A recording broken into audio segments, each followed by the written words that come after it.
Ayan, nandito yung ano, yan yung native na palagi ko ininom. Ano nang from Indonesia.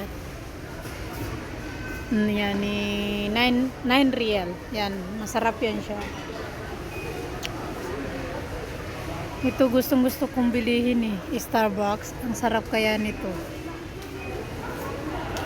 Starbucks, yan yung pinakamasarap na parang Turkish yan. Yung lasa niya.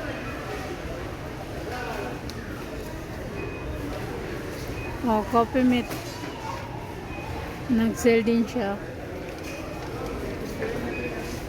Oh, maraming nag-sell guys. Tingin-tingin lang tayo guys. Nagano lang kami dito kasi baka may nag-sell na tuna. Yan, sell din yung ano, toothpaste.